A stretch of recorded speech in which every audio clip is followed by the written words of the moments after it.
Morning. Not the first time I've gotten distracted, that's for sure. Well, it's so exciting to kick off a new series, but I have to be honest, I can't start the series yet. I have to apologize. Because last week I said something that I thought was true, and I found out that it wasn't true. And I thought, let me just take a moment and clarify. So last week I shared with you the story of Tony Dungy. It was a fascinating story.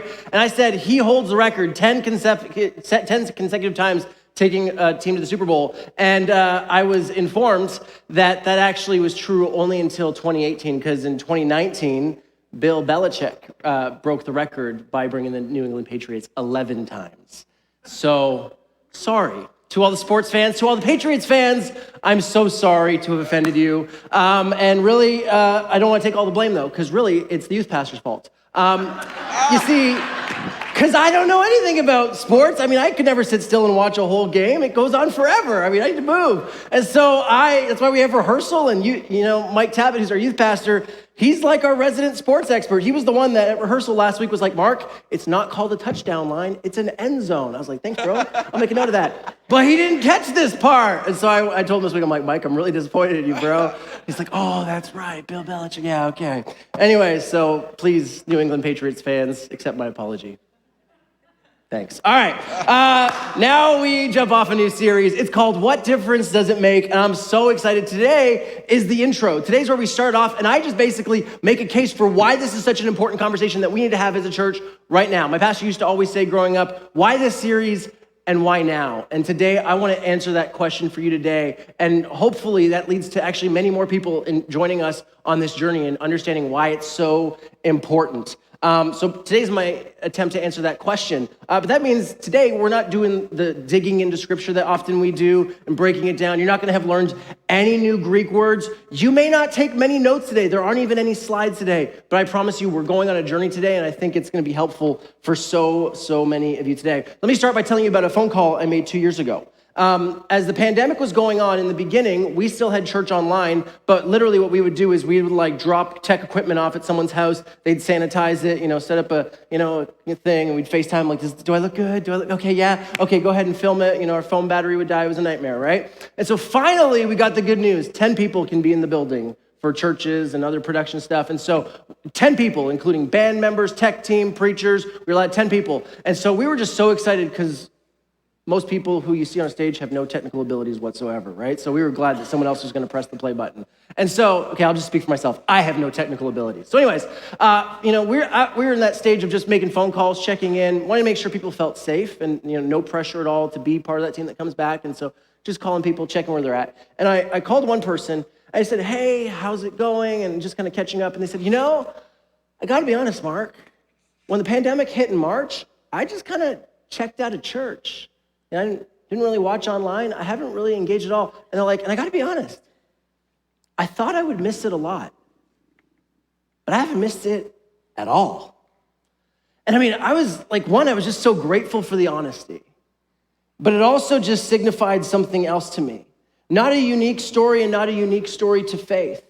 That last week we talked about how the pandemic changed what we do. So many of us started new habits and behaviors and routines, and we may never go back. Some of you are never getting a gym membership again. There's just way less friction to just go down to your basement and work out down there. Some of you are never gonna pay that price for that meal again because you watched a couple YouTube videos and you can cook it better than your favorite restaurant now. Some, all of a sudden, certain things were taken away and you realized you didn't really need it anymore. Some had the same experience for faith or for church.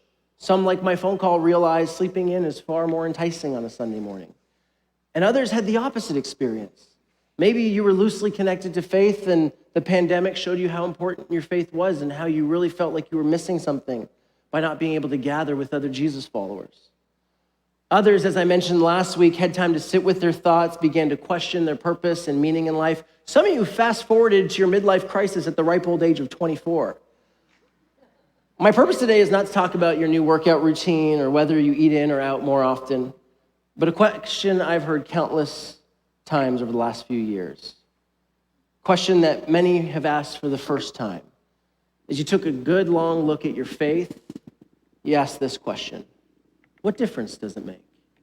What difference does church make? What difference does Jesus make? What difference does my faith make? It's such an important question that the pandemic brought to the surface, and many for the first time in their life changed the rhythm of Sunday mornings and actually had time to reflect on this question for a long time. I'm not going to the building. Do I log in? Do I watch online? Do I watch later as later came and went? Do I even really need it? Does this make any difference?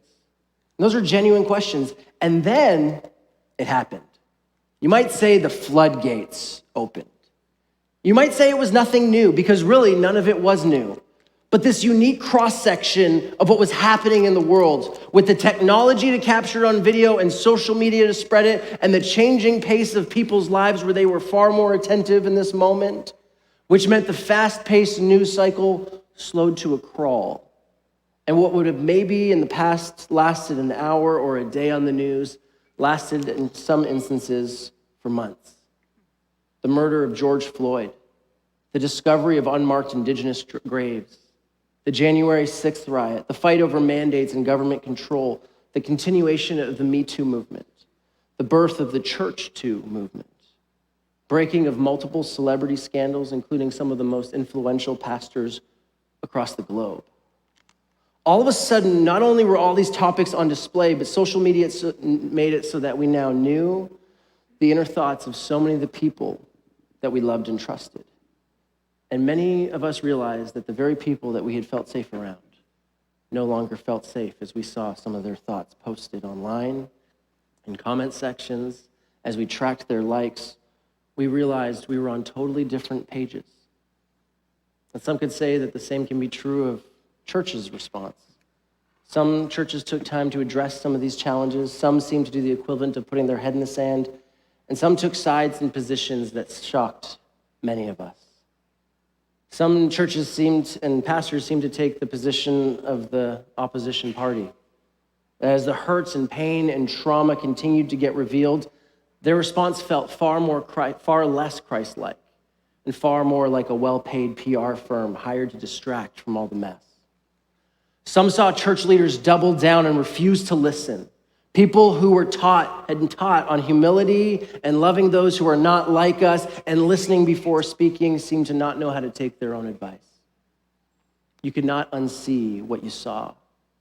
Confused by the stance that Christians took, confused by the stance that pastors took, and confused by the stance that churches took. And for so many Jesus followers, young and old, this was so disorienting. The question, what difference does it make, went from a personal, what difference does the church and Jesus make in my own life, to now, what difference does the church make in culture and society and a global scale? And as you face the realities of the last few years, many started to think, maybe not as much as I thought. Maybe you even started to think the world might be better without faith, without Christians, without the church. As a result of what was happening externally, many found themselves in different places over the last few years. Some of you started to ask questions. You started to realize that some of the things you taught were not Christ-like. They were more influenced by people in power than they were by Jesus. You started to wonder what else you'd inherited in your faith tradition or church that was not Christ-like. Some of you found yourself reading and researching more than ever, and your views expanded on so many topics you'd never heard taught on in church before. Some of you began, in your own words, to deconstruct or faith shift or have a crisis of faith. You felt like the house of cards was crumbling, and as you pulled one card out, you realized 4 more came down with it. You started to wrestle with your understanding of Scripture and church leadership and the power or sovereignty, you might say, of God. And for some, that led to new resources and authors and pastors and podcasts outside your original faith tradition.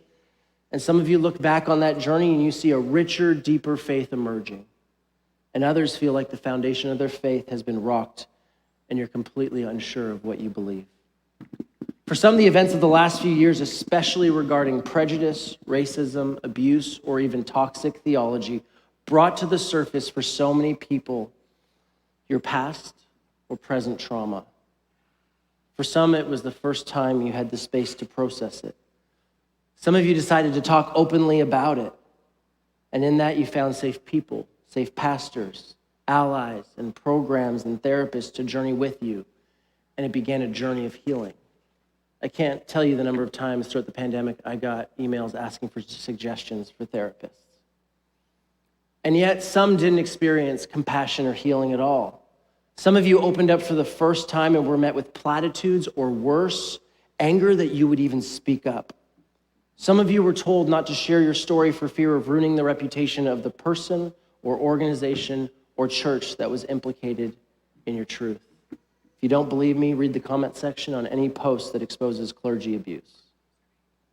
This left some of you wondering how in the world the response of Jesus' people was more focused on protecting an institution's reputation over the truth of the abuse that was done.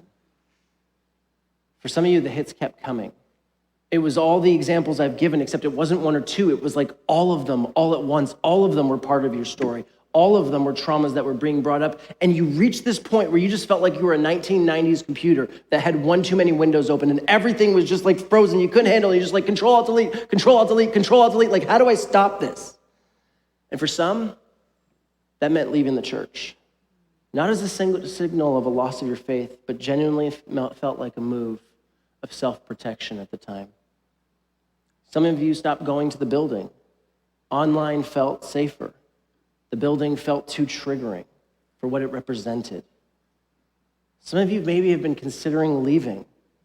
Some of you have talked openly about it, and some of you, you're here with friends and family, and you just continue to come because having that conversation would just be far too complicated. Some of you, the last few years have meant tension with family, with your kids, with your parents. I could go on. But here's why I share all these stories. Because I know so many of you are in this place and you think you're alone. But every example that I've shared with you today and countless others that I could are not from people on Twitter that I've never met. Every story that I've shared, I have heard from at least 2 or more people in this church. So friends, believe me when I say you're not alone in asking, what difference does it make? Whether you're asking it at a personal level or a systems and structures level, you're not the only one with questions. You're not the only one struggling.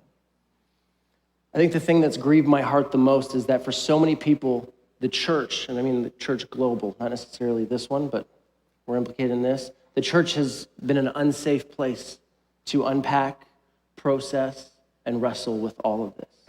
Instead of supporting and walking alongside community members who are trying to navigate these challenges, many were labeled troublemakers or divisive or deconstructionists. And it broke my heart as I saw this unfold because as a pastor, these weren't faceless people on Twitter using a hashtag. These were people that I knew and loved and were part of my church. As your pastor, I have had the privilege of sitting with so many of you who self-identify with this process, where your faith is shifting, or you feel like you're in crisis, a faith crisis, or in your own words, deconstructing. And the stereotype in many people's heads are of some young, angry people, and it always seems to be angry people, but it's not, trust me, who are trying to destroy their and everyone else's faith. And I get it. We fear what we don't understand, and as Brian Zahn so brilliantly points out, deconstruction sounds way too close to destruction to be comfortable. But when you move close and have a conversation, my experience is they aren't trying to get rid or destroy their faith. They're trying to make sense of it because it's so important to them.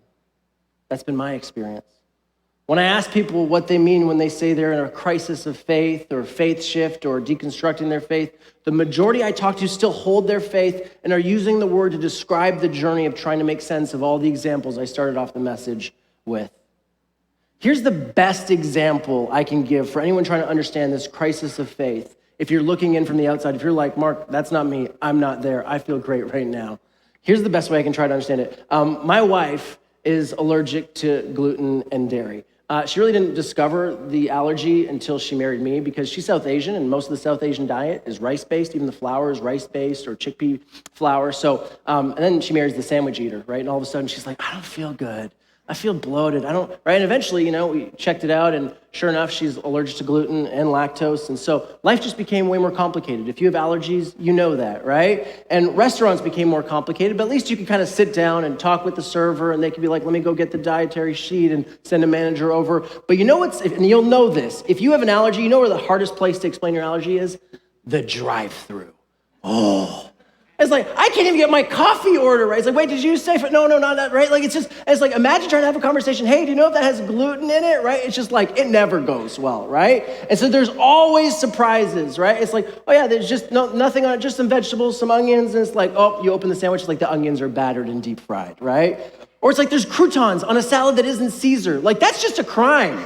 Like, who does that, right? It's like, okay, now the salad's garbage, right? Or my favorite, like the bagel belt.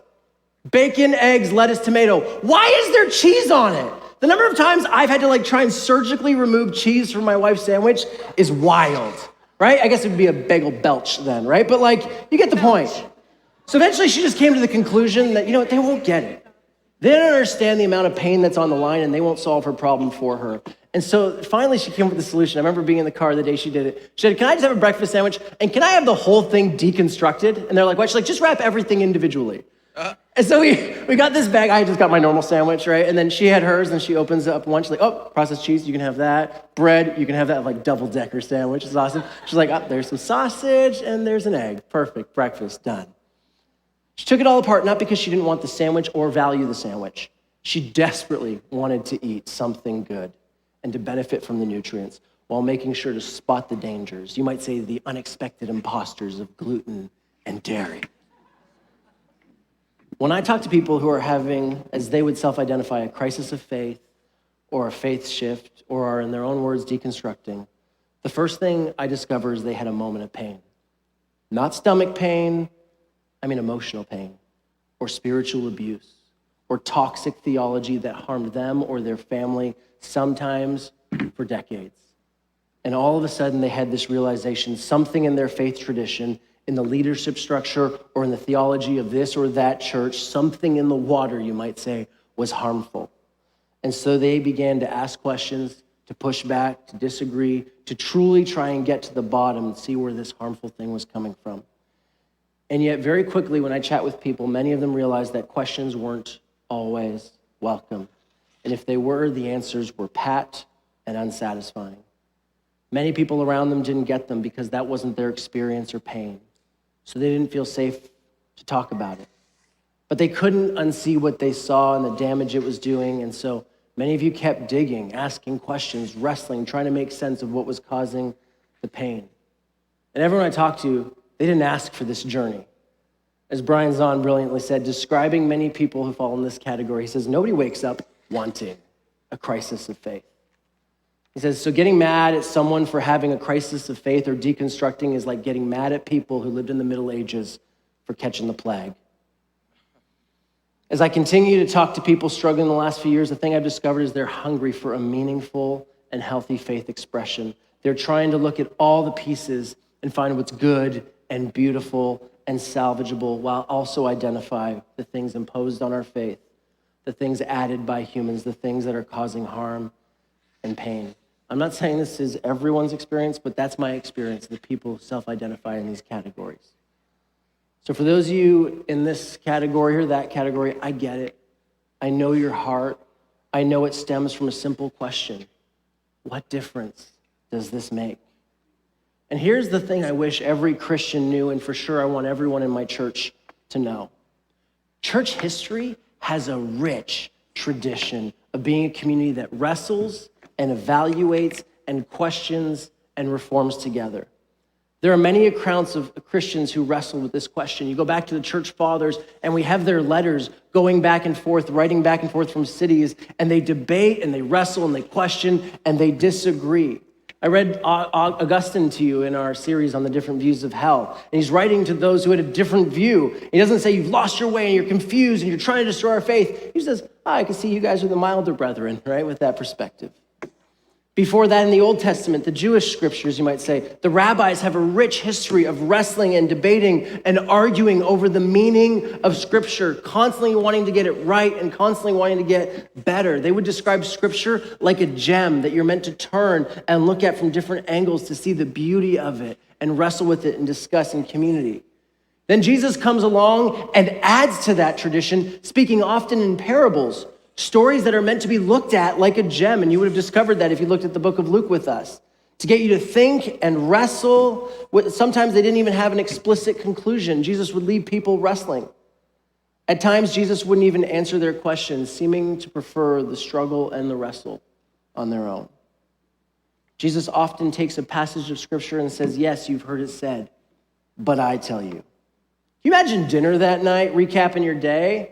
Hey, Mom, you know that passage about Moses and you're kind of breaking it down? It's like, well, have you ever thought about it this way? It's like, where'd you get a crazy idea like that from? It's like Jesus, the new rabbi in town. It's just like, stay away from him. He's ruining the faith.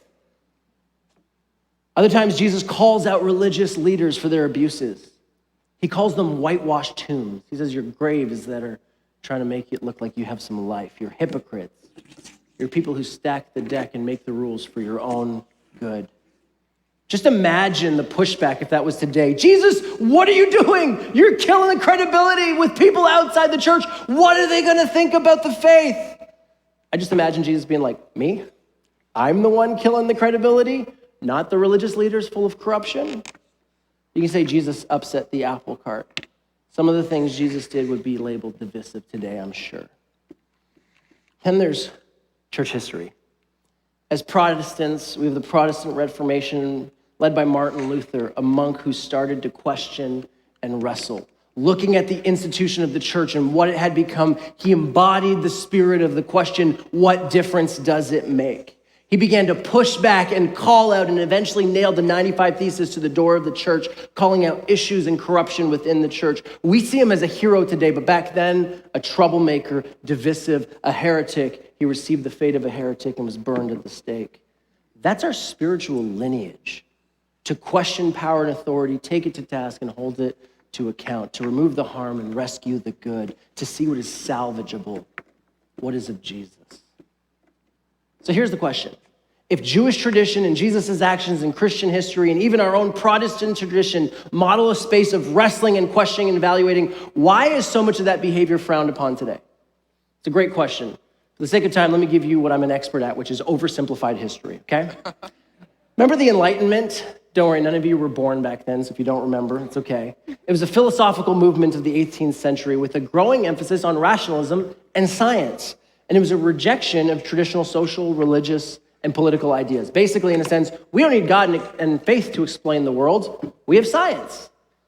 And this was hundreds of years ago, just to be clear, okay? Now we realize faith and science go hand in hand. I've preached on this before. We have many scientists in the room, doctors, physicists, biologists. Your faith is not an exception to your science. It's actually, for many of you, I've heard your stories, it's because of it, okay? We love science here. But back then, science was seen as a threat. Science had empirical evidence and can prove things, and the church felt it needed something concrete to battle against science. And so in an oversimplified way, Christians began to treat the Bible like a textbook. The idea of a gem was done away with and replaced by every verse having one meaning and being a rock to build a case against the Enlightenment. What some might call biblical literalism, where every passage has one literal meaning even passages of poetry and metaphor were attempted to be given literal meanings. So it could be like a textbook. Add to that, whoever was in power decided the one meaning of each verse and what they had. Because when you're arguing, you need all your ducks to be in a row. Fast forward through time and history, and many faith traditions kept this view. This proving the Bible like a science textbook, something it was never meant to be. And yet so much energy and momentum is spent creating a defense for it. Anytime someone raises a question, the sense is, well, whose team are you on anyways? I kind of had this image this week as I was writing this of a criminal defense lawyer, closing arguments as to why their client is innocent when their legal aid whispers in their ear, hey, I think there's some new evidence. Our client might actually be guilty. It's like, imagine the reaction. It's like, sit down and shut up, right? Like, I'm about to win this case. I'm suggesting, and friends, for the sake of time, I realize these are broad strokes, but some churches in history were not safe places to wrestle and question and evaluate because they saw themselves in a war for truth that needed to win. And questions and wrestlings felt like a distraction to that goal.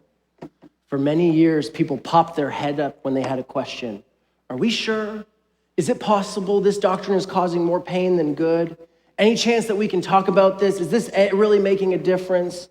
Any chance we've misunderstood the words of Jesus and misappropriated his words?